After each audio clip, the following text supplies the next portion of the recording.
गुज़श्ता 10 सालों में पहली बार ऐसा हुआ है कि कोई बिल भारतीय जनता पार्टी लाई हो और उसे संसद में पास ना करवा पाई हो और उसे जेपीसी के पास भेजा गया हो।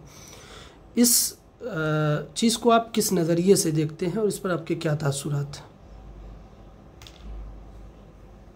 देखिए, इसको बड़े डिफरेंट ढंग से देखना चाहिए। जैसा आपने कहा, पिछले 10 साल से जेपीसी में कोई मामला नहीं गया है, कोई बिल नहीं गया है। सरकार के पास बहुमत है, सरकार इसको पास कर सकती थी। नेचर ऑफ बिल होता है, लोगों की ज़रूरत के लिए कानून बनाए जाते हैं और लोग सरकार अपनी सुविधा के लिए बनाते हैं कि हमारे लिए वेलफेयर के लिए कानून बनाए। और ये नहीं होता है कि 10 साल से क्यों नहीं भेजे, या 10 साल ऐसा कोई स्पेशल कोई रूल नहीं होता है। जहाँ तक भारतीय जनता पार्टी की रहनुमाई नरेंद्र मोदी जी कर रहे हैं, उनको लगा कि अपोजिशन के जो लीडर हैं वो मुसलमानों में खौफ खदशा पैदा करेंगे और ये जो वक़्फ़ बिल है ये जेपीसी में भेजा गया ताकि जो वो उनको ज़्यादा एक्सप्लॉइट ना कर पाए। चूँकि भारतीय जनता पार्टी की तरफ से जेपीसी में आपकी शमूलियत है, मुसलमानों में हमेशा देखा गया है कि मजहबी मामलात को लेकर उन्होंने सरकारों पर, गुज़श्ता तमाम सरकारों पर बहुत ज़्यादा भरोसा नहीं दिखलाया गया है। वक्फ़ तरमीमी एक्ट में एक चीज़ ये शामिल है कि वक्फ़ का जो सबसे बड़ा ज़िम्मेदार होगा ज़िले में, वो डीएम के हाथ में बहुत ज़्यादा पावर दी जा रही है और यही मुसलमानों की बेचैनी की सबसे बड़ी वजह है। इस बात को आप किस तरह मुसलमानों को समझा पाएंगे? मुसलमान को तो बेचैन होना नहीं चाहिए। अगर तो वो कांग्रेस में रहे हैं, जहाँ उसकी निकली हुई जमातों में रहे हैं, तो फिर उनमें बेचैनी रहेगी। अगर वो हैसियत मुसलमान सोचते हैं, देखिए मज़हब एक ऐसी चीज़ होती है, इसका अब बंदे का और रब के बीच का रिश्ता रहता है। और कोई भी सरकार ये नहीं चाहती है कि किसी के जज्बात को ठेस पहुँचे। वो क्या होता है कि उसी समाज में से, जैसे वक़्फ़ है, उसी समाज में से लोग उसका गलत इस्तेमाल करते हैं। तो सरकार, प्राइम मिनिस्टर होता है, वो सबका होता है, ठीक है। वो एक पॉलिटिकल पार्टी उसको चुनती है, उसकी मेजॉरिटी होती है, जहाँ वो अलायंस पार्टनर से सपोर्ट लेते हैं। लेकिन जब वो प्राइम मिनिस्टर बनता है, जहाँ वो कोई यूनियन मिनिस्टर बनता है, तो वो कॉन्स्टिट्यूशन का ओथ लेता है कि मैं गैर जानबदार रहूँगा, मैं किसी को मतभेद उसमें तफरीक नहीं करूँगा। तो ये चीज़ें जो हैं ये रहती हैं। लेकिन यहाँ तक जिन पार्टियों का मुसलमान वोट बैंक रहा है, उसने मुसलमान को एक स्टीरियोटाइप का बना दिया है।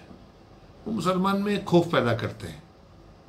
वो मुसलमान को मेन बड़ी मेजॉरिटी से कंधे से कंधा मिला के देश की तरक्की का हिस्सा नहीं बनना देना चाहते। अगर बेसिक मज़हब इस्लाम की बात करें, जब उसमें तो पूरी कायनात का रब है जिसको मुसलमान मानते हैं, तो बाकी लोगों को भी, मुसलमान को ऐसा ही नहीं है कि उसने अपने 5 फ़राइज़ पूरे कर लिए तो हो गया। उसको इज्तिमाई, वो बाकी अवाम के लिए, इंसानों के लिए, जानवरों के लिए, परिंदों के लिए, बाकी वो क्या करता है। मुसलमान को जो मज़हब मिला है वो पूरी कायनात को रिप्रेजेंट करता है, पूरी यूनिवर्स को रिप्रेजेंट करता है।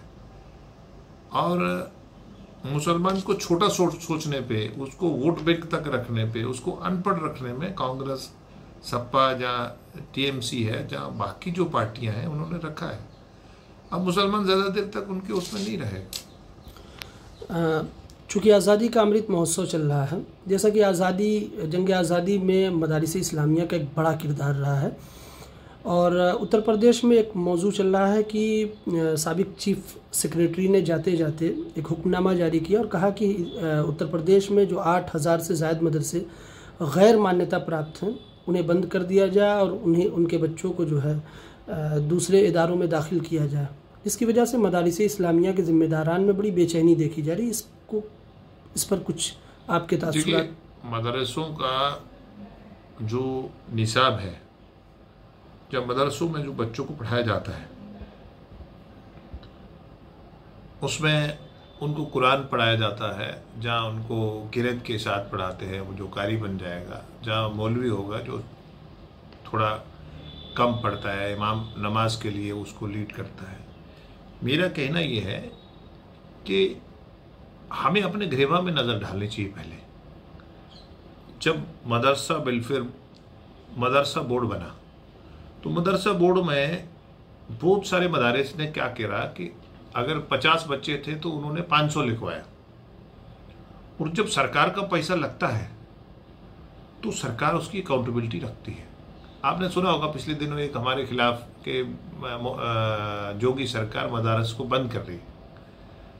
उसमें हमने क्या करा कि मदरसे सिर्फ और सिर्फ लोगों के चंदे पे चलते थे।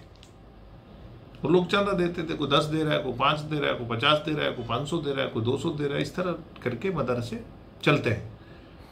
लेकिन क्या हुआ कि जब हमने खुद ही अपना ईमान छोड़ दिया और कुछ मदारस ने ऐसा करने से सारे मदरसों पे असर पड़ा।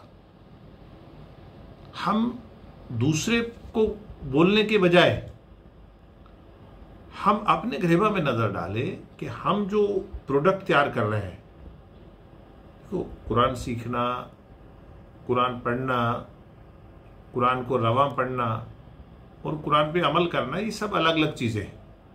अगर आप कुरान पढ़ेंगे तो वो अरबिक में है, वो आपको समझ नहीं आया। अगर आप उर्दू में या हिंदी में उसका तर्जमा पढ़ेंगे तो आपको मालूम हो जाएगा कि मैंने पड़ोसी के साथ कैसे रहना है। आपको मालूम हो जाएगा कि मैं जमहूरियत में मेरा क्या रोल है। आपको मालूम हो जाएगा कि मैंने कौन कौन सी पढ़ाई पढ़नी है।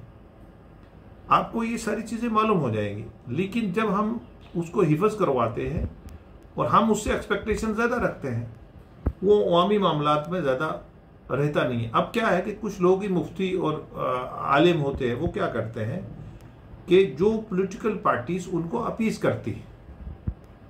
ऑब्वियसली वोट चाहिए सबको, वोट पावर तो नंबर में है ना, तो वो उनको अपीज करती हैं। वो जाके उनको डरा, अभी तो उन्होंने डराया मुसलमान को कि आपके मदरसे ख़त्म हो जाएंगे, आपकी मस्जिदें ख़त्म हो जाएंगी, आपके सब खत्म हो जाएंगे। देखिए, जब आकाए दो आलम हज़रत मोहम्मद मुस्तफ़ा सल्लल्लाहु अलैहि वसल्लम का दीन शुरू में, तो क्या अगर इतना हम नैरो सोच रखते तो आज पूरी दुनिया में इस्लाम दुनिया का दूसरा बड़ा मजहब बनता।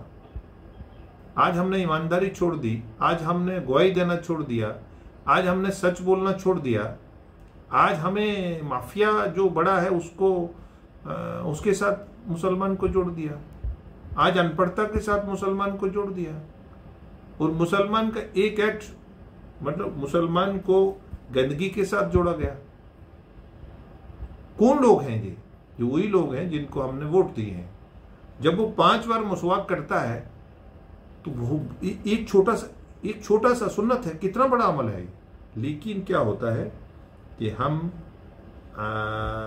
सोचते हैं, जैसे आपने कहा कि मदारिस के बच्चों का आज़ादी में बहुत बड़ा रोल है, बिल्कुल रोल है, लेकिन शख्सी राज थोड़ी है। आज जमहूरियत है, लोकतंत्र है, डेमोक्रेसी है। डेमोक्रेसी में अपना गीत गाना पड़ता है। ये पार्टियां आपको डराती रहेंगी, आपको अपना गीत, वो किताब में है। मैं पार्लियामेंट मेंबर हूं, लाइब्रेरी में कई टन किताबें हैं, मुझे नहीं लगता 2 से 3 MP भी जाते होंगे वो पढ़ने। तो हमने जो उन्होंने शहादतें दी हैं मदरसे के बच्चों ने, मदारिस के बच्चों ने, उनको चौक में लाना है, उनको आम बात में लाना है, उनको लोगों को बताना पड़ेगा ना। जब आप बताएंगे नहीं तो आपको कौन जानेगा? नई जनरेशन आपको नहीं जानेगी। हमें कुरान और हदीस हमें पूरा गाइड करती है, लेकिन हम मौलवी के चक्कर में रहते हैं।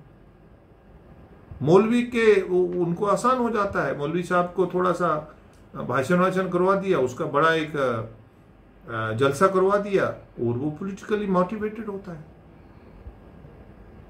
हम छोटी छोटी बातें हम ध्यान में रखते हैं, हमारे पड़ोसी को हमसे तकलीफ ना हो। हमें प्रॉफेट मोहम्मद सल्लल्लाहु अलैहि वसल्लम ने तो वो दीन दिया था ना, हमसे अब हमारे बड़े भाई का, हमारे भाई का अच्छा हो। हम तो तासब में वो हो गए, हम छोटे छोटे लालच के लिए झूठ बोलते हैं। तो मुसलमान को किसी से कोई खतरा नहीं है, उसका और अल्लाह की जात में उसमें डायरेक्ट वो है। उसको मुसलमान का जिम्मेदारी है कि जो उसका बड़ा भाई है दूसरे मजहब का है उसके लिए उसका भी एक जिम्मेदारी है, जानवरों के लिए जिम्मेदारी है, पौधों के लिए जिम्मेदारी है, जितनी भी एहसासें हैं उनकी तरफ जिम्मेदारी है। अब वक़्फ़ प्रॉपर्टी है, वक़्फ़ प्रॉपर्टी आप देखेंगे अगर ट्रांसपेरेंसी जहाँ कहीं कोई ऐसा कानून बना तो आपको 70% मुसलमान दिखेंगे जिन्होंने बेच दी है उसकी वक़्फ़ को, अवलाद को, गरीब आदमी तक पहुंची नहीं है। और बड़े बड़े उन्हें 2-2, 4-4 बीघे, 10-10 बीघे में अपने फार्म बनाए होंगे। देखना कभी अगर कहीं वेरिफिकेशन, कहीं सरकार ने ये कदम ले लिया। तो हमें दूसरे पे उंगली उठाने के बजाय अपने गिरेबां पे नजर डालनी चाहिए कि हमारा मकसद क्या था। हमने मकसद के लिए जिंदगी जीना है कि ख्वाहिश के लिए जीना है। अगर हम मकसद के लिए जिएंगे तो हमें इंसाफ बताना पड़ेगा, हमें बराबर तोलना पड़ेगा दुकान पे, हमें सच बोलना पड़ेगा। हम सोचते हैं उसने मजहबी इबादत का जमीन हड़पने के लिए बनाई, मैं भी बना लेता हूँ। ऐसा मुसलमान कैसे करेगा? उसको तकवा रखना पड़ेगा, उसको परहेजगारी रखनी पड़ेगी, उसको सच बोलना पड़ेगा। जमहूरियत में, लोकतंत्र में अपनी शहादतों को सामने लाना पड़ेगा, चौक में, चौराहे में, किताब में, अखबार में, व्हाट्सएप पे, सोशल मीडिया पे। पुराना जमाना चला गया, लोग तलवारों से लड़ते थे। आज आपने जंग जो है वो लफ्जों से लड़नी है। आज आपने देश की तरक्की का देश है तो हम है ना। अब हम जब हमारा तकसीम हो गया पाकिस्तान के साथ, मिसाल के तौर पर हमारे उस इलाके में कनाल बोलते हैं, उसको 3 कनाल मिल गया, हमें 7 कनाल मिल गया, जहाँ 9 कनाल मिल गया। तो हमें जब वो दोनों भाइयों में भी तकसीम हो जाए, वो ट्रेस पास करता है, जहाँ उसमें दखलंदाजी करता है तो लड़ाई होती है ना, लड़ाई चलती है ना। तो इसीलिए बीजेपी कोई जरा संस्कृत में बताती होगी तो उसको आप उर्दू में पढ़ लीजिए।